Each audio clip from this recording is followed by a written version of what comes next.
From the pages of a best-selling novel to one of Netflix's most talked about African series, The Polygamist is a South African series that has captured the attention of many people across Africa and the globe, sparkling many controversial conversations just around the characters and the story itself on the internet. But this story all begins with a Zimbabwean author, Sue Nyathi, and today we get the privilege as Zambian Business Times to sit down with her as she tells us more about what inspired the story and just the emotions around when she got the news that her novel will be adapted by Netflix. Stay tuned.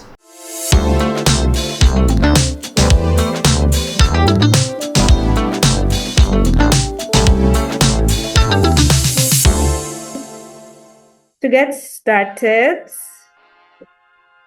I think I would really love us first at the beginning to take us back to two moments in your life.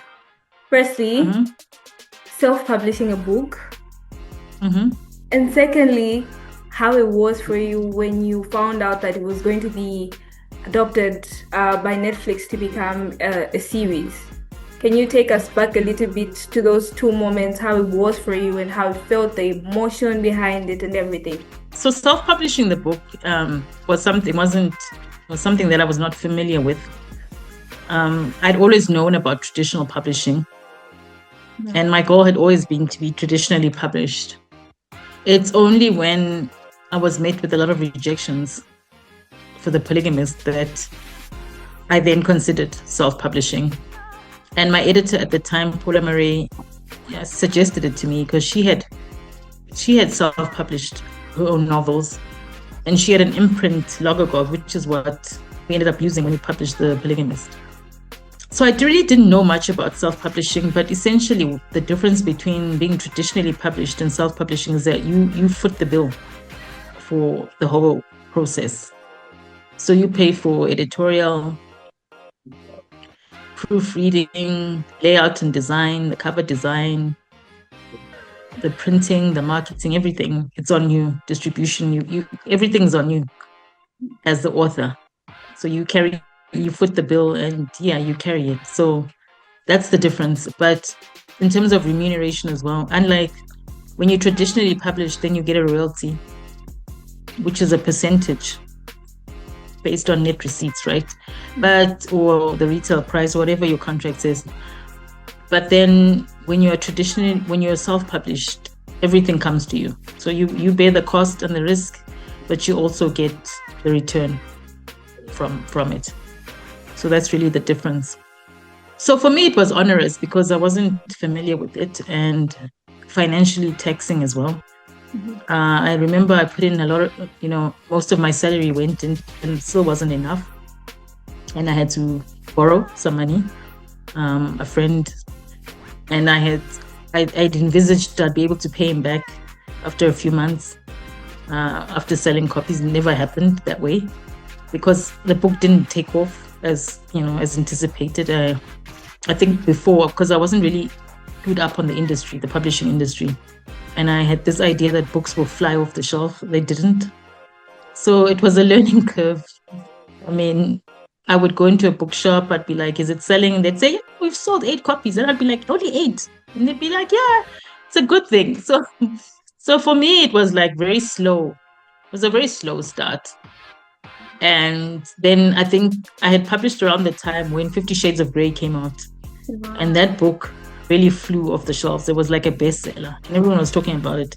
And I was like, and mine? Nobody wants to buy mine. So it's kind of like discouraging because you see other books do well and yours is just trickling off the shelves. And so that was the start of The Polygamist. It wasn't, it was a slow start. And it only really picked up in 2017, I'd say. 2016, 2017. But it was a slow start, the life of the book. And then, and now with all that you went through to just put the book out there and it being adopted by Netflix, what were some of the emotions behind that and how was that for you?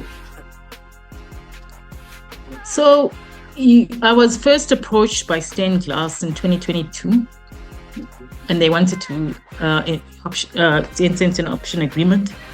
And so that was like the third time to option the book. It wasn't the first time, because throughout the life of the book, people had always been interested in doing an adaptation. But sometimes books are optioned, but they never go into development.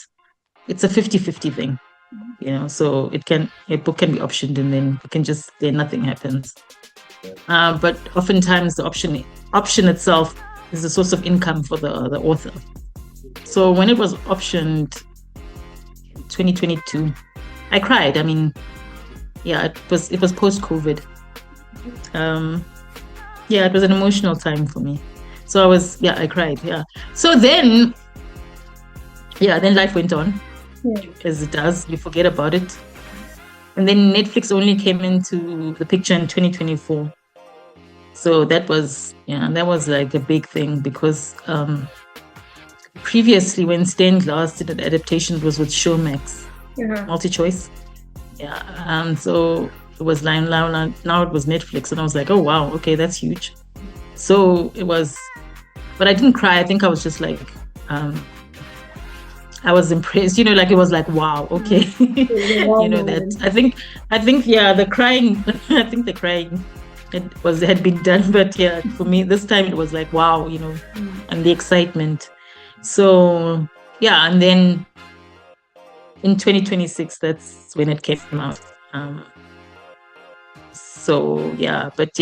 think for me it was like the wow moment. And then also I couldn't say anything, because obviously these agreements, so I had to keep it to myself. So you have, how it is, so you have this wow thing, but you have to keep it to yourself.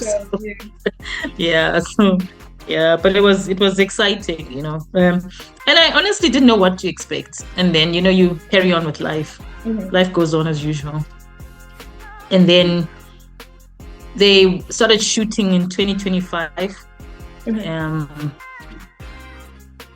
And then it was like, okay, things are now happening. So it's like, now you go on set, because I think that's when you realize, okay, this is now happening. So before, it's it's going to happen, but you don't know when. And so when I went on set, I was like, now then it got very emotional again, because you really see it happening, and you're going into the house and it's happening. And then you see, I get tears when I think about it. And then then it goes quiet again, because they're going to post-ed. And then post-edit, it takes a while, so you forget about it. Life goes on. And basically, I had forgotten about it until the trailer came out. And then I was like, oh wow, we're back to and then that was like the real that moment was surreal. I won't lie to you, because now I see it, and now everyone knows, and now we can talk about, because before I couldn't say anything. And so for me, that was the real like moment of saying, okay, it's happening. I can only imagine, after the hard work that you put in and having that wow moment, I bet it was a lot. And just to hold in that, I bet it was a lot. Yeah.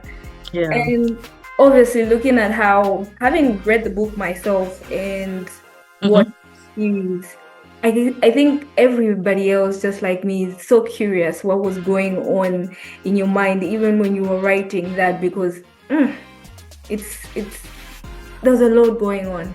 Can you kindly maybe explain what was happening, or what best the Polygamist show? I don't really remember, to be honest, because what I do remember is when I started writing it, I was bored. It was after the World Cup in 2010, and I was just feeling bored, and I had not written in a long time.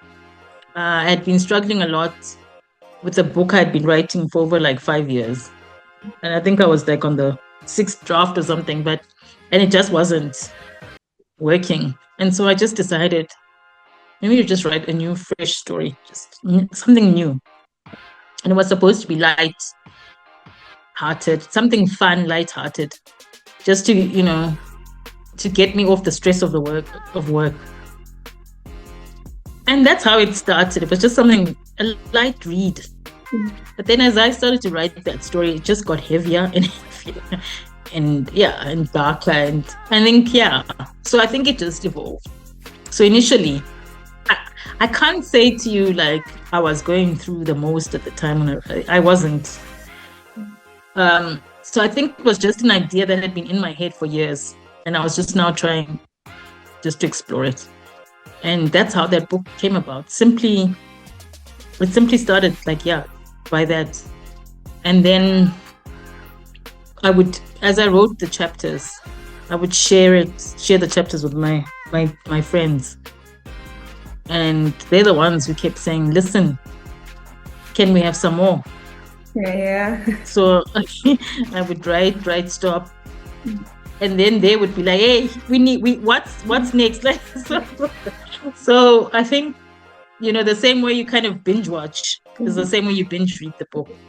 And so that's really what happened. And then I think that's what made me finish the book as quickly as I did. I think I was done in 6 months. Because of, because my friends were like, hey, can we have the next chapter? And I think, so that also spurred me to write whenever I could.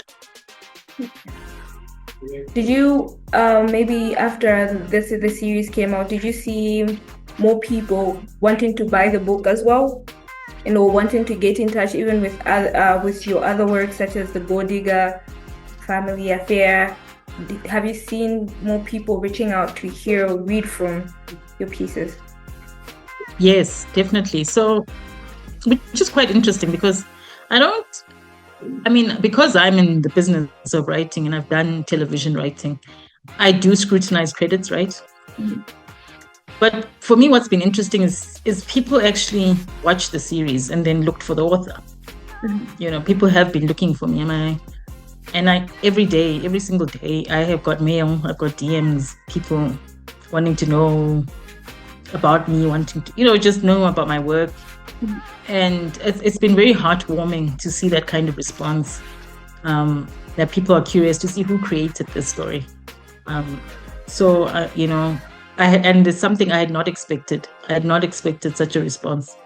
And it's really been heartwarming and affirming for me as an author. Mm-hmm. People literally going out now, reading the book. A lot of people have now read the book who had not read the book, have gone to look for the book. And we see it in sales. I don't know what the online sales are like, but certainly the physical sales, the demand has really skyrocketed for the book. Which is truly phenomenal to see that how it's translated from people from the series are coming to look for the novel. Yeah. And also from like I said, from your works, I've noticed that you always keep a balance of culture, Africa, and just not forgetting those roots on our culture, beliefs, and all that, our values. You integrate them in your pieces. Why is that important for you, and why do you think, even as young African writers, those that are startups or those that have been writing for a very long time, that they should also be able to infuse that in their writing? Look, I don't want to be prescriptive. I think the cultural aspects and traditions are really important in my stories because it affects how people behave. So we have as Africans, we do have strong cultures and traditions, but some of them are very harmful. And that's, sometimes I like to highlight that in my work, how harmful they are.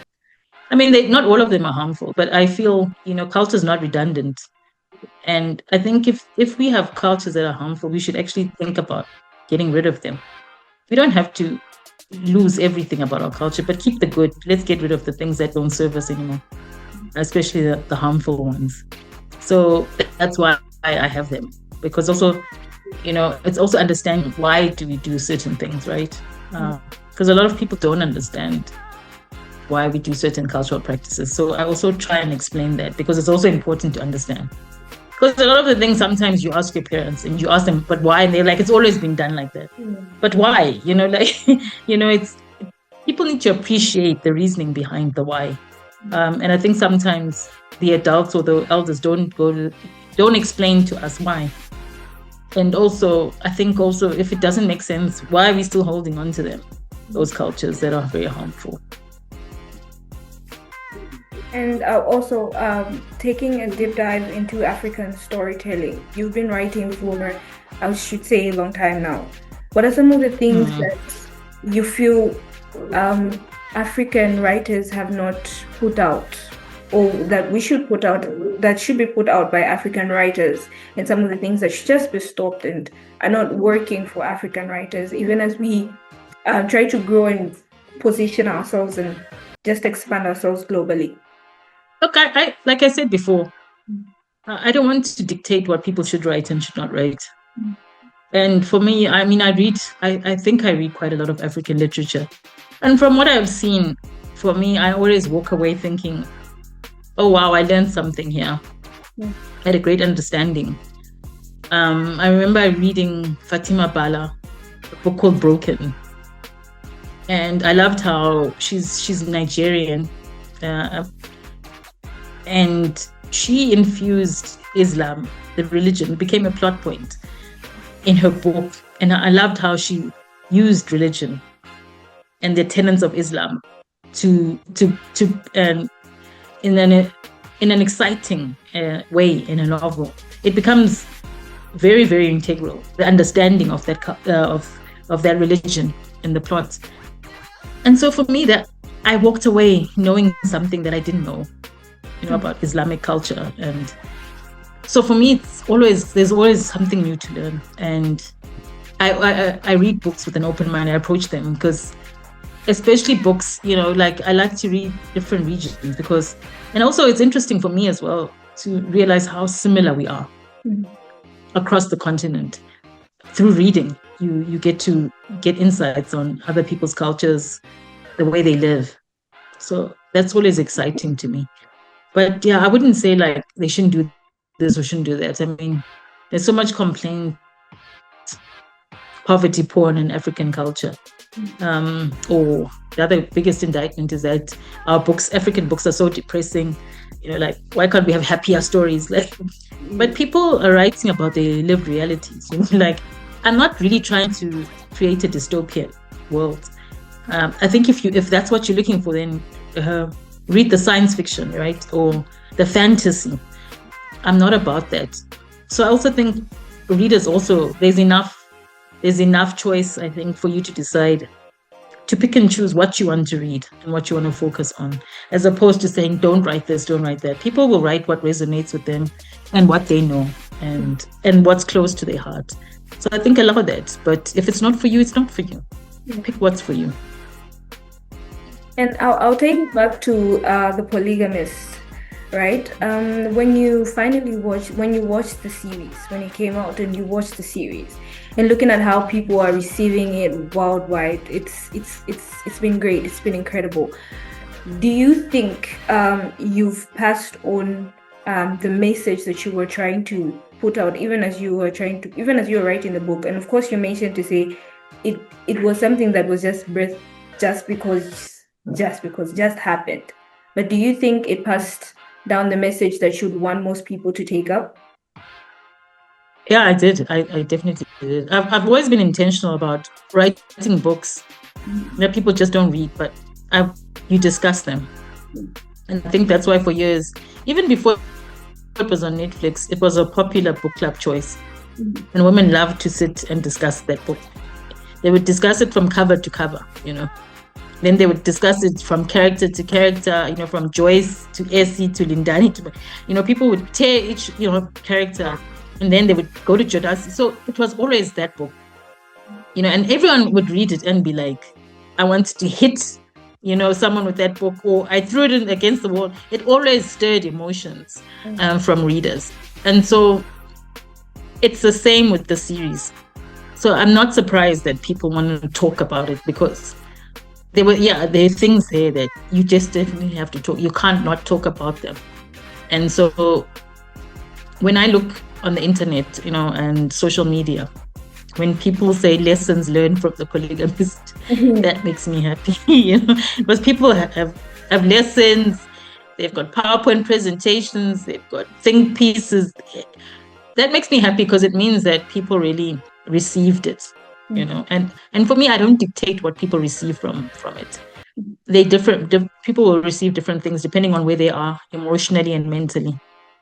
But I think what's important is that there is some sort of takeaway from it, and both from the book and the series. That's people have really been like, yeah, okay. Every day people are posting. It's like this. I didn't discuss this, or did you consider this? And I think that's the beauty of art. Art should actually be thought provoking, and provoke people into meaningful discussions in the way they look at themselves and society as a whole. So I think really I did achieve that, and I'm happy. I think I myself am still getting lessons. I think I've watched it twice. I've read the book once and I've watched it twice, and I think I'm still like, oh, okay. Yeah. I didn't think of this. I think people always go back, because even now there's this thing of, but was Jonasi really the villain there? Yeah. They were all villains, so that's a nice thing about it, that it's layered. There's no right or wrong answer. I think you can walk away. Different people walk away different things from it, and I like that, because it's like art. Someone can paint a painting. People will see different things and appreciate different things in it, and some might not like it, and that's also okay. Yeah. You also mentioned earlier to say you had so many people reach out to you wanting to know you and all that. But I also know that there's some information about you that we see obviously with every other person, maybe on social media, on Google and all that. What's one fun fact that you'd say that most people don't know about you? That you don't even put yourself out there, but you think it's an interesting part of you. No, if whatever they don't know must stay unknown. Then it means I don't want them to know. I think as a woman, you need to have some element of mystery. Yeah. So whatever it is that they don't know should stay unknown. And, I'd like to keep some things to myself. Yeah. I see. And lastly, what a word of advice would you put out for a writer who is struggling out there, who thinks just because their book has been rejected from maybe publishers, or failing to put it out, or is not getting the response that they would think they would get even as they put the book out there, what advice would you give such a person? Just to be patient, and being a writer is about perseverance. Like I've said to you earlier, sometimes things don't happen the speed that you want them, and sometimes your success is not linear. I mean, there are people who publish their debut novel and they just soar after that, and they become worldwide sensations. And then there's some of us who just the world doesn't take notice until the book becomes an adaptation. So it's just understanding that there's no one way to success. Some roads are curved and scenic. There's scenic route, and some are linear. It's just from debut to stardom. So it just depends. And also, just don't lose sight of what it is that you want. And for me, I think the biggest lesson is passion. Have passion for what you want to do. If you're a writer, don't do it for the fame or money. Do it for the love, because that's what kept me going all these years. Even when I was writing in very much in obscurity, right? After The Polygamist, I went on to the second book. I wrote The Gold Diggers. I started it in 2014, and I think I finished it in 2016, thereabouts. I was still writing. I wasn't like, oh, The Polygamist didn't take off, so therefore, I'm going to forget about it. I continued to write. Then I wrote my third novel, A Family Affair, and then the fourth one, An Angel's Demise. And I only ever won awards for An Angel's Demise. Took, 4 books. I used to get shortlisted and longlisted, but nothing came out of it until An Angel's Demise. So it's like just understanding that, if you have love for it, it will fuel you to keep going. And yeah, you have to have the passion, be persistent, keep knocking on those doors. One day a door will open. Rejection doesn't mean, everything's bad. I mean, the last 3 novels that I published were published by Pan Macmillan. So I then, moved to a traditional publisher. And also simply because I was also looking for the validation. Because when you self-publish, people always question you, like, are you really that good? Yeah. So once, you have the backing of a big publisher, it kind of endorses you. And it also then opened me to a wider audience in terms of my books. So I think it's important to keep going. Yeah. And then Providence, I think for me, God has played a big role in my life and in my journey. A lot of it was a leap of faith, to be honest with you. And I think it's God's timing, I attribute it to God's timing. It was the right time. Sometimes you do something and maybe the world's not ready for it then, but it is now. So it's being able to stay the course and wanting what you want, So I kept writing. So it's the same thing. To someone writing out there who thinks they're writing in obscurity, one day, don't lose heart. I think if you have the love for it, continue. Just keep pushing. That's what it's all about here. Thank you very much. It's been really great talking to you. Just having to hear behind the author and your thoughts on the book and everything. Seeing more of your works. Absolutely. Yeah. No, thank you so much. And I think people will say, oh, she's an overnight success. No, the recognition was overnight, but it's been hard work. Yeah. So I think that's what also people need to remember. Thank you. Thank you very much. And just as Sue has put it, what most people might see as an overnight success might be an indication that maybe the world might not be ready for you or your work. And until then, make sure you remain passionate and determined. And for more lifestyle features like this, make sure you subscribe to Zambian Business Times YouTube page and make sure to follow us on all other social media platforms. Bye-bye.